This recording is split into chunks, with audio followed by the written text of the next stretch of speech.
오늘 말씀은 십계명, 하나님께서 출애굽한 이스라엘 백성들에게 주신 하나님의 말씀 십계명이 오늘 본문의 이야기입니다. 그 중에 2절 3절에 있는 내용으로 함께 은혜를 나누고자 합니다.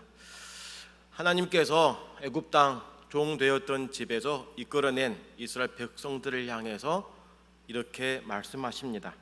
나는 너를, 이렇게 말합니다. 나는 너를.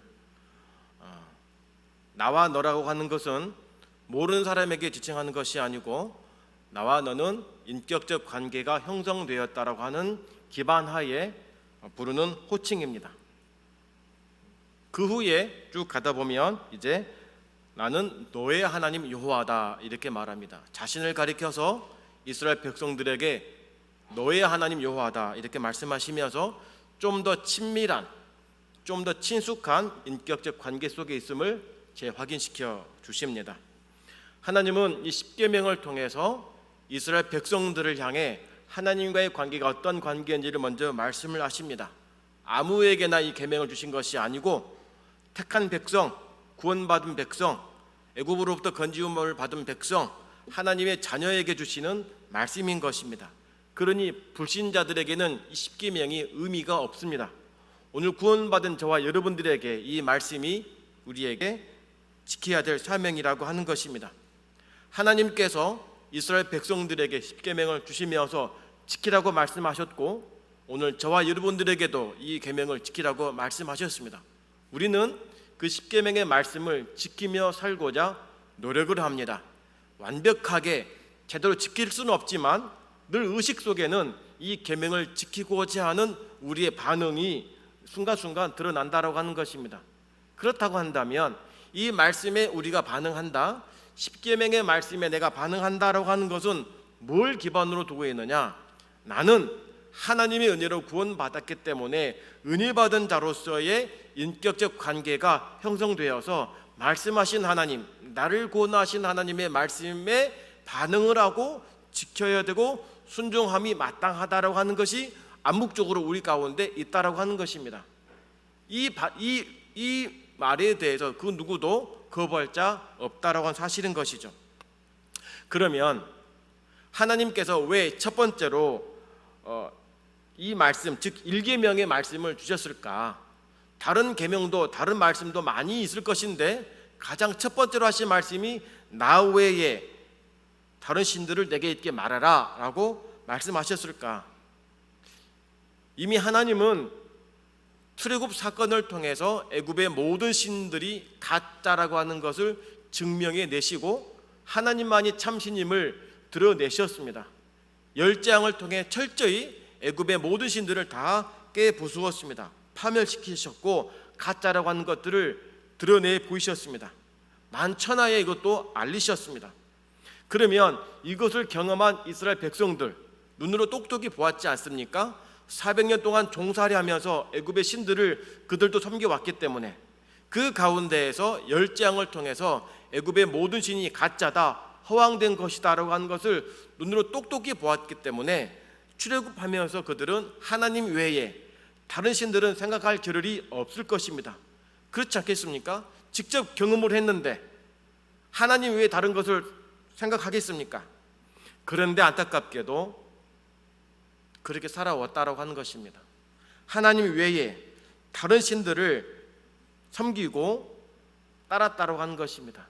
그러니 하나님께서 첫 번째 계명으로 주신 말씀이 이것입니다.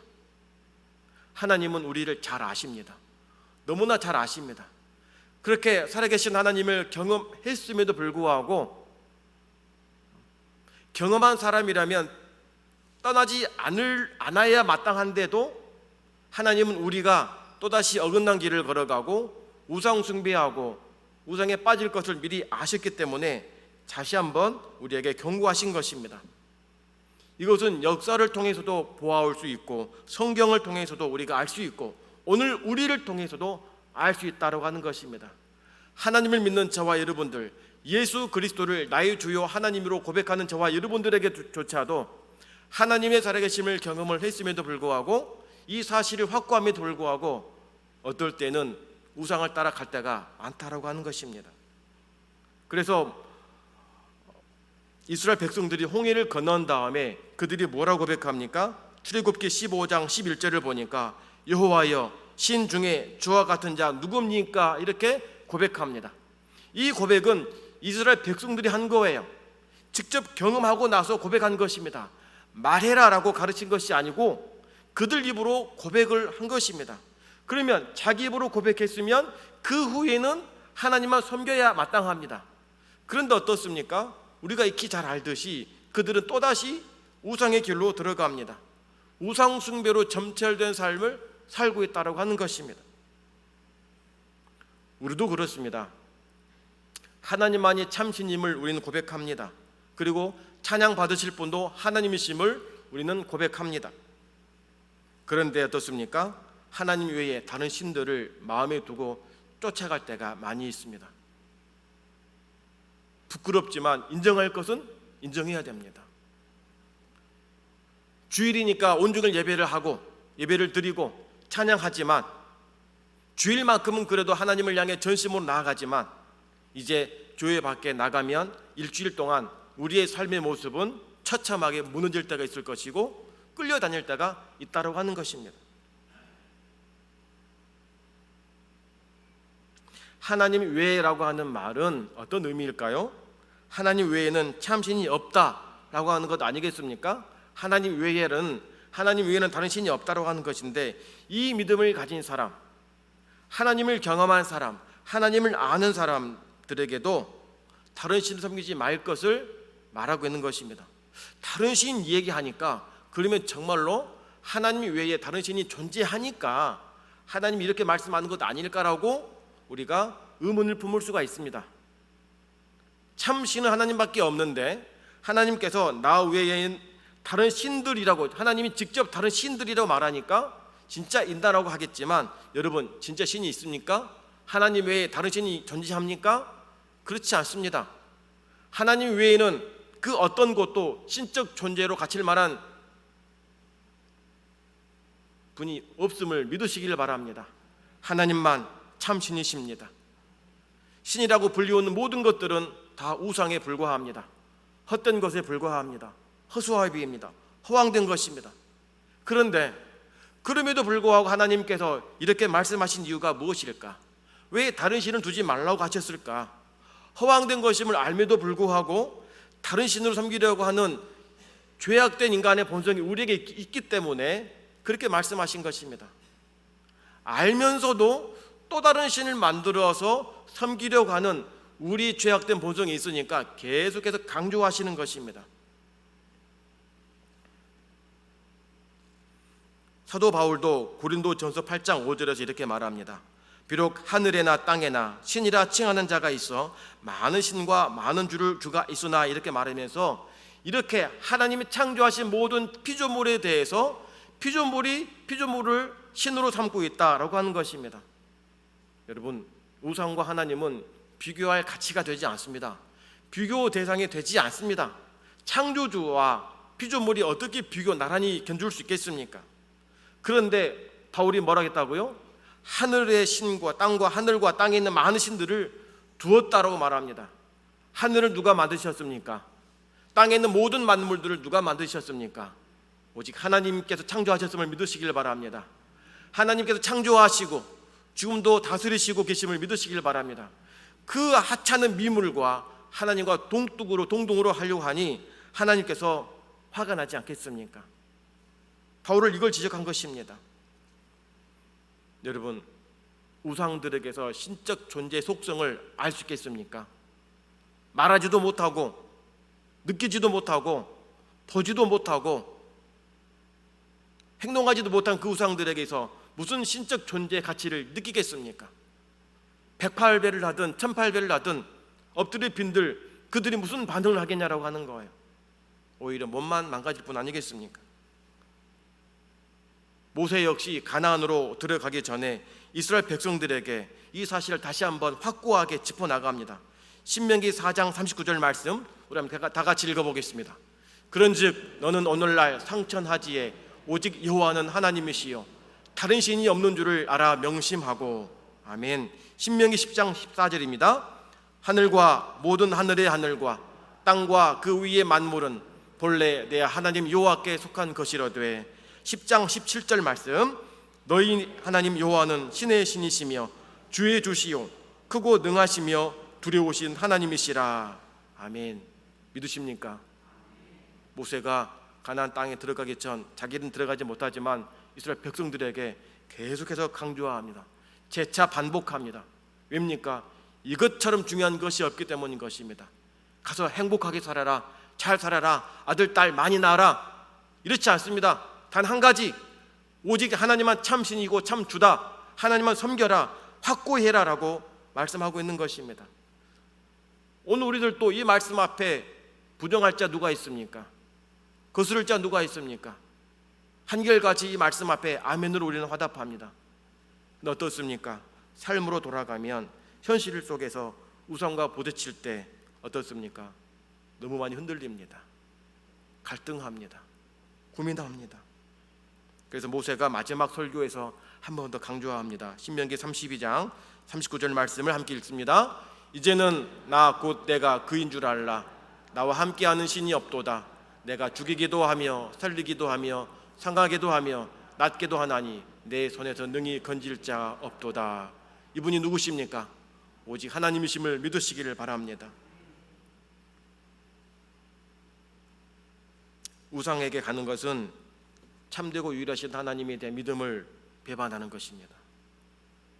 나를 구원하신 하나님, 나를 창조하시고 빚으시고 나와 함께 하신 하나님에 대한 배반 행위가 바로 우상 숭배입니다. 이스라엘 백성들은 하나님으로부터 갚을 길 없는 은혜를 받은 백성들입니다. 출애굽 사건이 하나만으로 그들은 그 은혜를 다 갚지 못합니다. 그런데 어떻습니까? 언제든지 마음의 우상에게 갈 수 있는 쇳덩어리들이 그들이었습니다. 가나안 땅은 하나님께서 이스라엘 백성들에게 허락하신 약속의 땅입니다. 그 땅을 인도하시고자 모세를 통해 여호수아를 통해 인도하셨습니다. 그러나 그 땅은 축복의 땅, 약속의 땅이지만 그 땅에는 우상이 가득한 지역이었습니다. 빈 땅이 아니었습니다. 온갖 우상의 문화와 신들이 가득하고 득실득실한 일명 다른 신들이 가득한 우상 지역에 하나님은 그 땅을 축복의 땅이라 명하시고 그 땅으로 인도하셨던 것입니다. 그러니 하나님께서 그들의 연약한 심리를 모르시겠습니까? 가뜩이나 주로 연약한 이들, 광야 가운데 살아계신 하나님을 경험한 이들이었지만 분명 가나안 땅에 들어가면 그들이 경험하지 못했던, 맛보지 못했던, 한 번도 경험해보지 못했던 가나안 땅의 우상의 문화들과 그 모습들을, 현란한 모습을 보면서 넘어질 것을 미리 아신 것입니다. 염려하고 염두에 두시면서 출애굽 가나안 전에 계속 강조하신 것이 우상을 버려라, 섬기지 말아라, 나 외에 다른 신 두지 말아라, 계속 강조하신 이유가 여기에 있던 것입니다. 사랑하는 성도 여러분, 오늘날 우리가 하나님을 믿는다고 하면서도 여전히 우상에 빠지는 이유가 어디에 있습니까? 왜 우상에 빠집니까? 왜 하나님 말고 다른 것에 시선이 갑니까? 우상에게는 하나님이 아닌 하나님보다 좀 더 친밀함, 친숙함이 있습니다. 모든 것을 포용하는 포용성이 있습니다. 그렇지 않습니까? 다른 종교를 보십시오. 다 용납하고 다 허용하고 다 받아줍니다. 게다가 이스라엘 백성들은 광야에서는 오직 하나님밖에 몰랐습니다. 하나님이 주시는 것을 먹었고 하나님이 주시는 음식으로 먹었고 구름기둥과 불기둥으로 경험을 했고 고기를 먹으며 살아왔기 때문에 다른 신이 있을 염두가 없습니다. 하나님 외에는. 그런데 가나안 땅에 들어가면 그들의 문화만이 가지고 있는 것이 아니라 다른 문화 속에 그들이 들어가기 때문에 낯선 환경들을 접하면서 처음 본 것에 대한 매력을 느낀다고 하는 것입니다. 어린 아이들에게 핸드폰을 한번 쥐어주면 거기에 빠지면 못 돌아옵니다. 특히 미취학 아이들, 유치원 아이들, 영아부 아이들에게 핸드폰 쥐어주면 정말 큰일 납니다. 밥 먹을 때도 핸드폰 보여주지 않으면 떼를 쓰고 이제 난리가 나는 것이죠. 왜입니까? 한 번도 만져보지 못했던 그 핸드폰 안에, 작은 화면 안에 휘황찬란한 색감이 든 애니메이션 만화들이 자기 시선을 사로잡기 때문인 것입니다. 한번 맛들게 되면 끊기 어렵습니다. 헤어나오지 못하는 것입니다. 똑같은 것입니다. 광야에서 하나님만 바라보고 살았던 그들, 구름 기둥을 보고 불기둥 보고 모세만 바라보고 여호수아만 바라보고 살았던 그들이 이제 가나안 문화 속에 있던 온갖 신들이 자리하고 있으니까 그 시선에 꽂혔던 것입니다. 하나님은 하나님만 섬기라고 하고 거룩하신 하나님이시니까 거룩을 늘 요구하십니다. 늘 거룩을 요구하고 하지 말아라 하지 말아라 하지 말아라 하는데 가나안 땅에 딱 들어갔더니 그들의 신은 다 허용합니다. 포용합니다. 해도 된다 해도 된다, 이렇게 하면 복 받는다라고 하니까 어떻습니까? 그 자유함을 느끼고 싶었던 이스라엘 백성들은 거기에 쏠리고 만다라고 하는 것입니다. 하나님에게는 인격적인 반응이 필요합니다. 전인격적 반응. 말씀하시면 아멘하고 반응을 해야 됩니다. 그런데 우상은 그렇지 않습니다. 내가 원한다면 언제든지 힘을 더 줄 것 같고 원한다면 언제든지 뭘 줄 수 있는 것처럼 느껴지는 것이 우상입니다. 쉽습니다. 그러다 보니까 교회 다니면서도 다른 것에 쏠리는 사람들이 참 많이 있습니다. 교회 다니면 술도 안 되고 담배도 안 되고 특히 주일이면 돈을 더 사살에 쏘면 안 되고 이것도 안 되고 저것도 안 되고 곧 추석 때 제사가 다가오는데 절에도 안 되고 하지 말 것이 너무 많은 거예요. 근데 다른 문화는 다 허용합니다. 그러니 쏠리지 않겠습니까?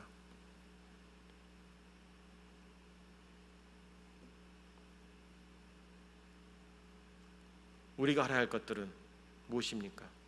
이 땅의 모든 것들은 하나님께서 만드셨습니다. 만드신 이유는 우리가 누리게 하는 것입니다. 하나님을 향해 누리면서 영광 돌리기 위해 우리에게 주신 것입니다. 우리에게 주시라고 하신 것을 우리가 다시 높인 거예요. 하나님은 모든 만물을 지으시고 주시면서 아담에게 누려라, 먹고 즐겨라, 우리 아래에 두셨던 거예요. 그런데 우리는 하나님이 우리 아래에 주셔서 우리가 통치하고 우리가 다스리면서 만끽하며 살도록 하신 그것들을 우리 스스로 높이 올려서 하나님과 같이 만들었다고 하는 이 어리석음에 빠졌다고 하는 것입니다. 왜 그럽니까? 나의 탐심을 채우기 위해서 하나님으로는 부족하기 때문에 뭔가 더 얻어보자라고 하는 이 어리석음을 버리지 못한 것입니다. 하나님 외라고 하는 말이 오직 하나님 밖에라고 하는 의미도 있는데 원어로 본다면 히브리 성경에서는 이 하나님 외가 어떤 의미냐? 하나님 옆에 나란히라는 의미가 있습니다. 나란히예요. 하나님도 섬기고 그 옆에 다른 무엇을 두고 섬긴다고 하는 거예요. 하나님은 어리석은 인간들이 하나님과 동등한 신적 위치를 만들어 놓고 그것을 섬김을 아셨기 때문에 계속해서 강조하신 것입니다. 반복된 내용이지만 이스라엘 백성들은 하나님을 경험했기 때문에 차마 부인할 수 없었습니다. 출애굽 사건과 광야 사건, 홍해 사건은 잊을 수 없는 것입니다. 하나님을 저버리면 즉각 진노하심을 통해 죽임을 당하는 그 사건을 알았기 때문에 하나님 살아계심은 부인하지 못하는 그들의 현실. 그런데 하나님만으로는 부족했던 것입니다. 왜입니까? 구하고 기도하면 즉각적 응답이 필요한데 하나님은 그렇지 않으시거든요. 하나님의 때가 있습니다. 나는 급하고 나는 지금 당장인데 하나님은 여유가 있는 거예요. 하나님의 때에 주시려고 하시는 거예요. 그런데 우상은 즉각적이거든요. 뭔가 반응이 바로 오거든요. 사탄이 이걸 노리는 것입니다. 그러니 급할 때는 하나님을 찾는 것이 아니라 그 무언가를 찾아서 가고 있는 것입니다. 그러니 우상을 겸하여 섬긴 이유가 여기 있는 것입니다. 힘겹고 현실이 답답하니까 그걸 타게 나아가기 위해서 하나님 아닌 다른 것을 찾고 있다고 하는 것입니다. 가장 현실적으로 도움을 줄 만한 무언가를 찾을 수단으로 우상을 만들어서 하나님 옆에 동등한 위치로 딱 두었다고 하는 것입니다. 이것을 하나님께서 금하신 것입니다. 의외로 많은 성도들이 이러한 삶을 살고 있습니다. 이게 가당치나 하는 일입니까? 하나님께서 기뻐하시겠습니까? 성도가 이렇게 산다면 하나님도 섬기고 그 무언가를 의지하며 하나님과 나란히 신앙을 또 다른 그 무언가를 향해 가지고 나아간다면 그 신앙은 병들 수밖에 없습니다. 퇴보할 수밖에 없습니다. 영적 혼합주의에 빠질 수밖에 없고 구원의 확신도 점점 멀어질 수밖에 없습니다. 이렇게 살아가는 것은 마음속에 죄악의 뿌리를 내리는 것과 같기 때문에 죄의 열매를 맺을 수밖에 없습니다. 주의 복을 받을 수 없습니다. 하나님은 분명히 말씀하셨습니다. 나 외에 다른 신들을 두지 말라고 그랬는데 나는 급하고 답답하니까 하나님과 다른 것을 어떨 섬기고 있으면 하나님이 뭘 보고 나를 기뻐하시며 복을 주시겠습니까? 더 쉽게 이야기하자면 서로 사랑하는 관계에 있다면 서로가 집중을 하고 사랑을 해야 되는데 한 사람이 다른 사람을 또 관심을 가지고 사랑한다면 이것은 부정 아닙니까? 불륜 아닙니까? 그럼 이 가정이, 이 사회가 행복하다고 할 수 있겠습니까? 건강한 가정이라고 할 수 있겠습니까? 좋은 사회라고 말할 수 있겠습니까? 결코 아니라고 하는 사실이죠. 하나님도 이러한 사람에게 복을 주시지 않습니다. 하나님은 하나님만 섬기고 하나님만 고백하고 하나님만 의지하는 자에게 복을 주시는 분이심을 믿으시기를 바랍니다. 우리에게는 두 가지 선택이 남겨 있습니다. 하나님이냐 아니면 다른 무언가냐. 엘리야가 이 일에 대해서 분명히 열왕기상 18장 21절에서 말합니다. 여호와가 만일 하나님이면 그를 쫓고 바알이 만일 하나님이면 그를 쫓을지니라고 말합니다. 둘 사이에서 얼쩡거리지 말라는 것이죠. 머뭇머뭇하지 말라는 것입니다. 확실하게 믿음의 표현을 하라는 것입니다. 우리가 의지하는 것은 하나님 이외에는 다른 것이 존재해서는 안 됩니다. 그 어떤 것들도 허상일 뿐이고 우리의 힘이 되지 못합니다. 사도 요한도 요한일서 5장 21절에서 이렇게 말합니다. 우리 함께 읽어보겠습니다. 자녀들아 너희 자신을 지켜 우상에서 멀리하라. 아멘. 명령합니다. 우상에서 멀리하라는 것입니다. 성경 전반에 걸쳐서 하나님은 이 우상과 관련해서 많은 말씀을 하십니다. 왜 그럽니까? 믿음에 바로 서기 위해서는 하나님의 거룩한 형상을 받은 성도들이 믿음 안에 바르게 자라나아가고 영적 전쟁에서 승리하기 위해서는 하나님 외에는 다른 그 어떤 것을 삼아서는 안 된다고 하는 것입니다. 하나님만으로 의지하고 살아가야만이 내 삶의 모든 문제가 해결될 수 있고 궁극적으로 내 영혼이 하나님 앞에 간다라고 하는 사실입니다. 하나님께서 우리에게 요구하시는 것은 표면적 신앙 행위가 아닙니다. 우리 마음에서부터 계명을 지키고자 의지가 있느냐인 것입니다. 행위도 중요하지만 행위를 일으키게 하는 마음의 근본이 어디서부터 있느냐를 따지고 계시는 것입니다. 우상이 저 멀리 있습니까? 아닙니다. 우리 안에부터 존재해야 합니다. 내 생각 속에 있는 것입니다. 특정 형태로 보이는 것으로만 있는 것이 아니고 보이지 않지만 내가 그 무언가를 의지한다면 이것이 우상이 될 수 있다고 하는 것입니다. 그렇기 때문에 우상은 가장 먼저 내 마음에서부터 시작합니다.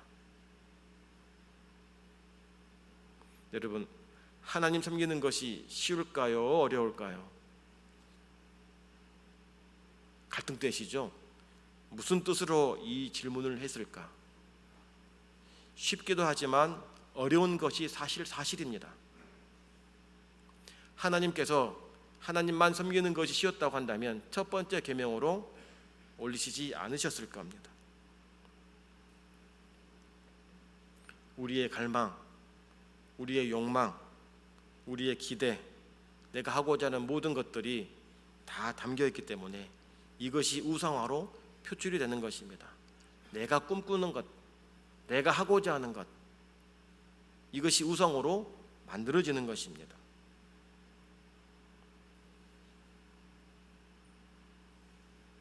여러분들은 하나님을 어떤 자리에 두고 계십니까?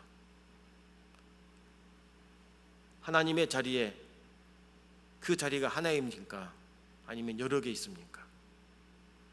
하나님만을 주인으로 삼는다고 하면서도 실질적 그 주인의 역할은 진짜 하나님이십니까? 아니면 내가 꿈꾸고 내가 바라는 그 무언가입니까? 사람들은 저마다 행복을 찾습니다. 행복을 추구합니다. 궁극적 목적이 행복입니다. 행복하기 위해 하기 싫은 공부도 합니다. 행복하기 위해 지겨운 노동을 해야 됩니다. 행복하기 위해 아껴 씁니다. 그러나 궁극적으로 그 행복은 누구로부터 오는 것입니까? 오직 하나님으로부터 옴을 믿으시기를 바랍니다. 인간은 본래 하나님의 형상으로 창조되었고 하나님 안에 거할 때에 참 기쁨을 누리게 되어 있습니다. 그런 시스템으로 만들어져 있습니다. 그런데 우리가 하나님을 떠나서 내 행복을 찾고자 밖으로 나갈 그 순간부터 우리는 행복은커녕 불행의 연속일 수밖에 없는 것입니다. 하나님 사랑한다고 한다면 가장 먼저 이 1계명부터 우리는 시작을 해야 됩니다. 하나님 사랑한다면 하나님 외에 그 어떤 것도 내 옆에 두어서는 안 됩니다. 내 옆이 아니라 하나님 옆에 두어서는 안 된다는 사실을 기억하시길 바랍니다. 은혜로 구원을 받았다고 하면서 여전히 아직도 세상을 향해 시선을 돌리고 있다면 하나님을 희롱하는 겁니다.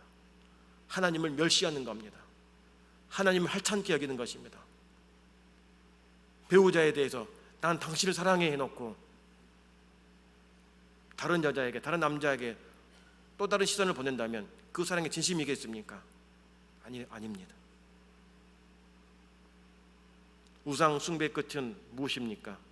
징계와 심판뿐입니다. 하나님의 큰 진노가 있는 것입니다. 그 사람은 신자도 아닙니다. 하나님으로부터 버림을 받은 자입니다. 십자가를 욕되게 하는 것입니다. 그리스도의 죽음을 헛되게 하는 것입니다. 감히 구원받은 자가 어찌 하나님에 대해서 하나님 은혜를 거스르고 하나님이 아닌 그 다른 무언가를 향해 하나님이라고 고개를 조아리고 손을 빌며 허리를 숙일 수 있겠냐라고 하는 거예요.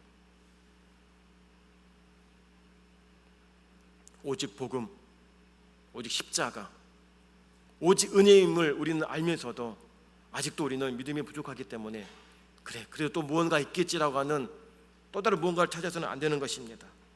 우리는 이 사실 앞에 내 모습이 얼마나 초라한지, 얼마나 부끄러운 존재인지를 인정하고 내 죄와 잘못을 철저히 파헤치고 하나님께 회개해야 될 줄로 믿습니다.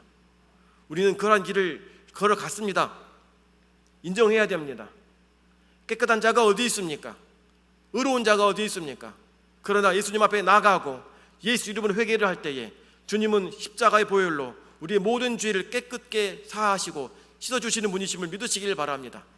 오늘까지는 그렇게 살아왔을지라도 오늘부터는 더 이상 하나님 외에 그 어떤 것도 동등한 위치에 두지 않겠다라고 하는 다짐과 결단을 하고 믿음의 길을 새 출발하는 것이 필요합니다.